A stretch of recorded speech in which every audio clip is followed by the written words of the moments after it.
Errol, how did you get involved in the film and why?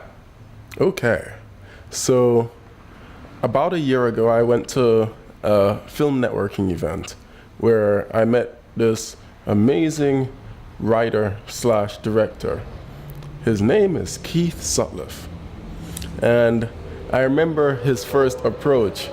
He came at me and an associate of mine like a freight train. He wasted no time in letting us know about his film work. Yeah. It was handshake, here's my film work, here's my film work. I do this, I want to do this. I have this idea for you, hey, how can we work together? And it was just one after the other, just that kind of energy. It's great to be around people with that kind of energy. And a couple months later, we met on other occasions to discuss many different film ideas that he had. After we had done that, he called me on the phone one day and told me that he had a film that he wanted to shoot. I think it was November of last year, a couple months ago. And he told me about this film that he's in the beginning process of, and he needs a director of photography to shoot. So after a tiny bit of discussion, we met up and discussed the film a couple different times, and discussed everything from camera choices to visual aesthetic to how the story would be told. And that is how we got the ball rolling on the film. Awesome. Mm-hmm. Tell us about how you and Keith came up with the shot list and vision for the cinematography for the film. Oh, okay. I do remember this. So you actually have questions just for me. You know it. So when he discussed the mood of the film and the somewhat eeriness of some scenes and the darkness of other scenes, we needed to make sure that it is shot in a way that accentuates that darkness, that eeriness, that tension. One of the things that works toward doing that is distilling shots down to their most basic elements, and that can involve things such as shooting very stable lock-off shots. So the viewer is then no longer focused on extraneous camera movement or anything like that, but just on the intense action of the actors. Because there is a lot of the film needs to be grounded in certain scenes, because in many instances the main characters go back to one particular place, and through the chaos of 90 minutes of film, you need to have somewhere that the viewer's eyes can rest. So there is one scene, there are several scenes that take place in one room in a warehouse in this film, and we made sure that all the establishing shots for those scenes were almost identical, so that the viewer, through all the chaos of the film, can always come back and take a breather in these shots. Another thing that works to create and reduce tension is the use of the space outside the frame. So in many instances, you might have a cinematographer following the action with the camera, but in this case, on very intense scenes or on scenes where they're doing a lot of planning and plotting, one of the things that we did is that we decided to let the viewer imagine what happens outside the frame and limit what happens inside the frame. This creative style, I learned about this back in 2005 when I was in film class in college. And the artist who did this style a lot, his name is a Japanese director, filmmaker named Yasujiro Ozu. He was born in the late 80s and or early he was born in the late 1800s, early 1900s, and his film career really blossomed between the 1920s through the 1950s. And one of his shooting styles involved what's called obstructions. And you learn about this in film school, where whenever you create an obstruction, you force yourself to think outside the box in telling a story. And the obstructions that he would give himself is that every shot that he would do would be from knee height. Then the next obstruction was that every shot he did was on a 50mm prime. The next obstruction he did was that the camera had to be parallel to the ground. So there was no tilting up, there's no tilting down, there's no zooming in, there's no zooming out. There's no super wide, there's no super tight. There's no moving the camera, there's no handheld. It's one solid, rock solid shot. And he would tell his stories where some actions that are left to the imagination happen outside the frame, and other actions take place inside the frame. And I believed that for a scene like this, where you don't necessarily need to spoon feed an audience every single detail, you can leave some details to their imagination, because this film, their imagination helps to amplify any tension that happens in the film.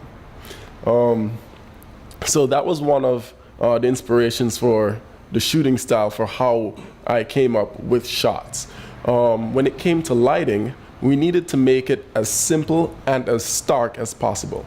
Now, in many cases, we were shooting lighting setups where we would have one main light and it would be directly overhead.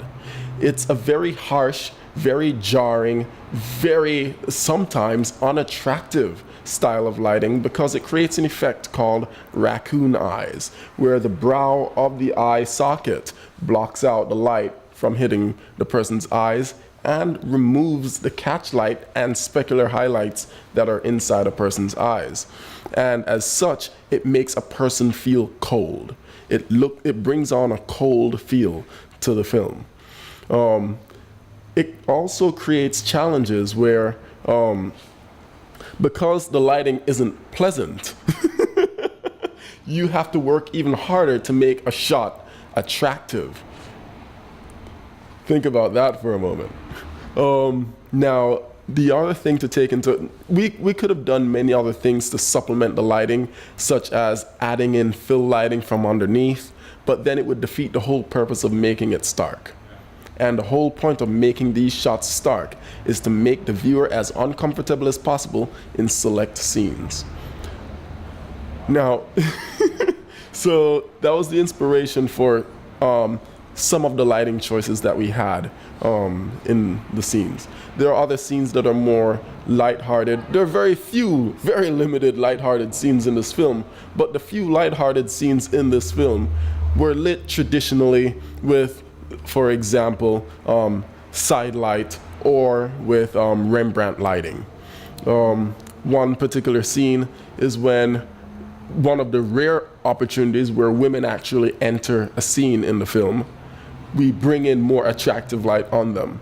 One, because harsh light on them was not necessary for their scene.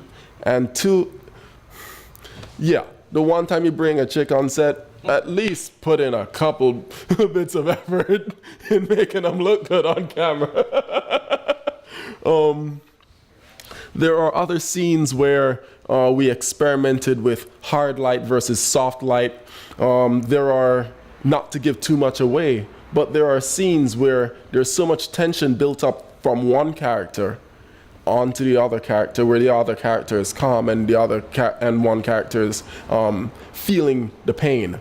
In situations like this, we would use a mixture of hard and soft light in the same shot or the same scene. The soft light for the person who is not feeling the pain, the person who has the upper hand, the person who has all the cards, and then using harder light for the person who is feeling the pain, the person literally feeling the pain in a particular scene. And so those are some of the inspirations for how I chose what type of lighting to do and in which scenes and when.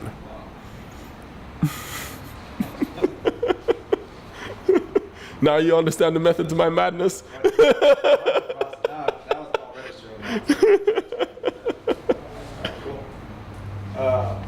What do you think about Keith's directing style and vision for the film?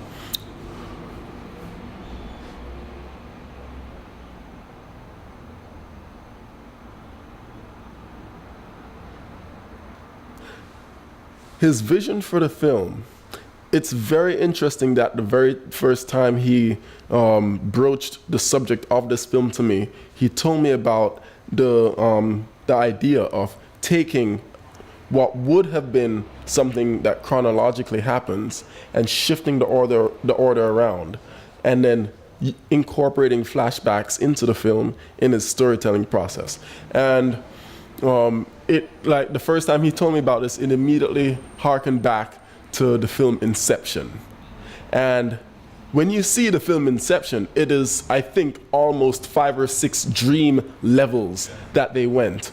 And it's, excuse my French, it's a mind fuck.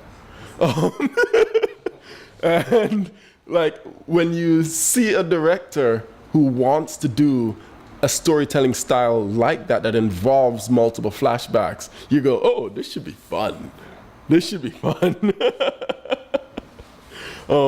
Now, when it comes to directing, I will say that he was a little more hands-off with the directing when it came to the actual camera movement, except for particular scenes. And that was mainly because he was in many of the scenes in the film. But that allowed a little bit of freedom camera-wise for me to veer off from the shot list. Little secret, I did not look at the shot list at all the entire film.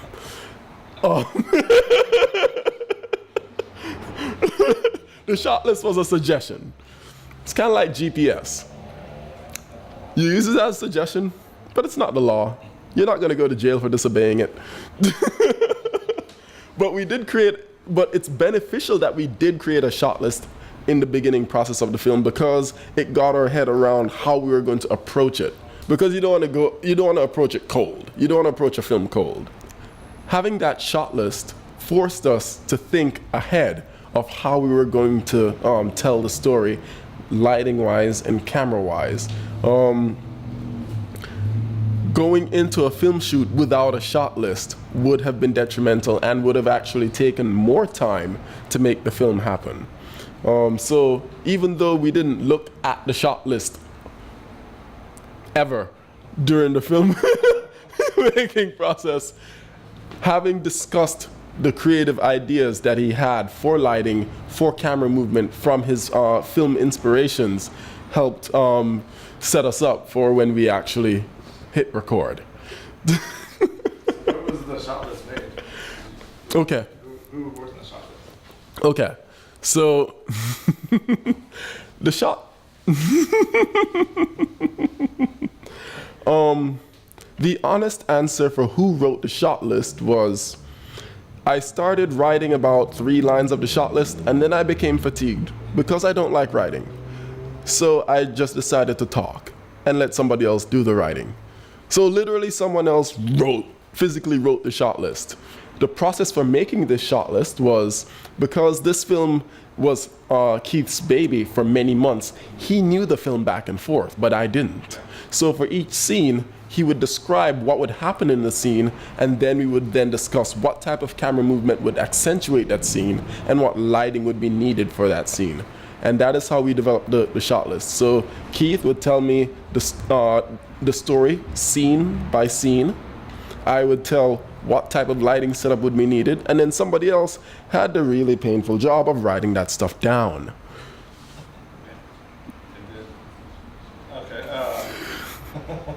I remember we actually had to break down the shot list writing process into 2 parts. The first part we did in a posh hotel. It was a lot of fun. Sipping $17 cocktails for no reason whatsoever. But after 3 hours of that, we noticed we were only 1/3 of the way through the script. Well, we needed to do the other 2/3 of the script. I remember getting a phone call from Keith, and I was driving around. I had just finished a film consult with somebody else at a hotel in Marina del Rey. And I pulled up in front of Killer Shrimp in the parking lot, and I was like, okay, I need to sit down and go through this. But if I sit up, I'm already mentally fatigued. It's the end of the day, and this dude just called me, and I know he wants to sit down and do this, and it's gonna take 3 hours. So I sat in my car, I set my phone to Bluetooth and had the car be the phone, and then reclined my seat and laid back as he told me about each scene, and then I told him about the lighting and the camera work for each scene. So yes, so this shot list was created with me sitting in my car in a restaurant parking lot in Marina Del Rey. Okay.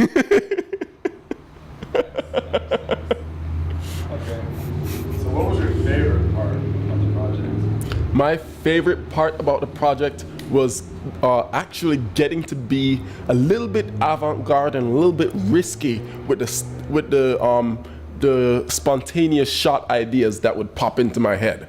Now, of course, in the creative process, when a film is someone's baby for the better part of a year, sometimes there's a little bit of push and pull and compromise when it comes to introducing new shot ideas on the spot. But the good thing is that Keith is great to work with on stuff like this. Of course, yes, there is a little pushback, but that is normal with directors. It's just a matter of taking their creative vision, taking the idea that you had in your head, and coming up with a compromise where they still get what they want, and secretly, you get what you want. What was your favorite shot that you did? Woo! Favorite shot, that's a very difficult one. There are multiple favorite shots. I think I can talk about this one without giving too much away, but one shot involved a POV of someone being disoriented. And in order to do this shot, we could have done it in the third person, filming a disoriented person going from point A to point B, but I thought, well, the POV would be so much more jarring. Why not we do a POV? Because this person is waking up out of being punched, and they're disoriented, and they're possibly scared or angry, or a mixture of both. And I wanted to showcase that. How do you showcase that? Shoot a POV that's jarring and erratic. So that was one of my favorite shots to do. Thank you. I got a question. Okay. I've been working on the Music by Prudence short film and winning the Oscar and the Academy Award. How did you take that experience into this film? And from that experience, how did you relate that to this? Or did you? Okay. That's a good question. My film career started out, I was approached by my film professor in 2008, March 2008, about shooting a documentary in Zimbabwe. And I didn't know much about sub-Saharan Africa. There is a producer who spends half the year in the US and half the year in Zimbabwe. And in the half the year she was in Zimbabwe, her husband hosted an art gallery opening in the second city of Bulawayo, Zimbabwe. And at this gallery opening, they had hired a random band to perform, and this band was comprised completely of musicians with disabilities. And this producer and her husband were so blown away by this band that they thought it would be a great idea to do a documentary about them. The producer was friends with the head of the film department at the Maryland Institute College of Art, which is where I was studying at. And when she asked, hey, do you have any students who could shoot this film for us? My film professor recommended me. So my entire film career started from one recommendation. Luckily, I got the opportunity to, as soon as I graduated college, I was on a plane to Zimbabwe filming for 9 months. That film ended up winning an Oscar a couple months later, and it was, you have a moment when you're outside right after the acceptance, and you're standing next to Macaulay Culkin as he's smoking a cigarette, and you ask him, so what now? I'm 22 years old. And the first film that I shoot wins an Oscar. Where do you go from there? Because many people, they enter the film industry and they work for many years and many films to get to that point. They're 40, 50, 60 years old sometimes. I got one before Leo.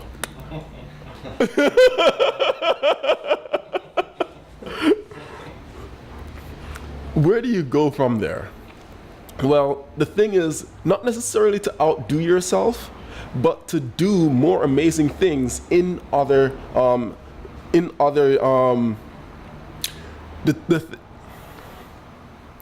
the trick isn't necessarily to try to outdo yourself, but to be excellent in other fields and in other disciplines in the film industry. I branched out and started doing film producing. And film producing requires a lot more responsibility on the front end of a film, getting details together to carry a film from beginning to end. Then there is being a director of photography. I ended up, over the space of 4 years, I shot 14 documentaries and 2 fictional narrative films. So there's a huge imbalance there. And I wanted to do more fiction work. So I was brought onto a project in 2013, summer of 2013, to shoot a fictional short for an anti-bullying campaign. And that was where I got my first real taste of what it's like to go from being a documentary maker where you work on a small crew where all of the production roles are consolidated and 2 or 3 people have 5 different tasks that they have to complete, to moving to the fiction world where each person has one specialized role. And it teaches you a lot about delegation, and it can halfway through the filmmaking process, I started leaning back and like, I could get used to this. There's less pressure with, that's actually a lie. There's more pressure with narrative because you're dealing with a lot more personalities. But there's less pressure work-wise when it comes to how many tasks you're given to carry out. That was one of the major changes. I will say that going forward with the future films that I did after that first one won the Oscar, there was a certain bit of trust that many filmmakers had in me from the jump. When it comes to the filmmaking process, whether you're a director or a writer or a producer or a director of photography or a sound person, sometimes other people who are trying to hire you may be wary about your skill level, your experience, and your ability to follow through on a task from beginning to end. And having an accolade like a film that won an Oscar being on your resume does go quite a way, I will say that. It breaks down that initial barrier that some filmmakers may put up to safeguard themselves from bad filmmaking collaborations. Now, everyone in the filmmaking industry has had a bad collaboration with someone, where you had good intentions, you hoped they had good intentions, they may have had good intentions, but something fell through. And creatively, there was a disconnect between you and the person you were collaborating with.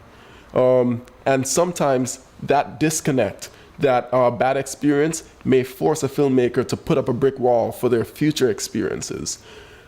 Fortunately, I haven't had many instances where another filmmaker who wanted to hire me had a brick wall up when they approached me because of the film accolades that I had leading up to meeting them. So yeah.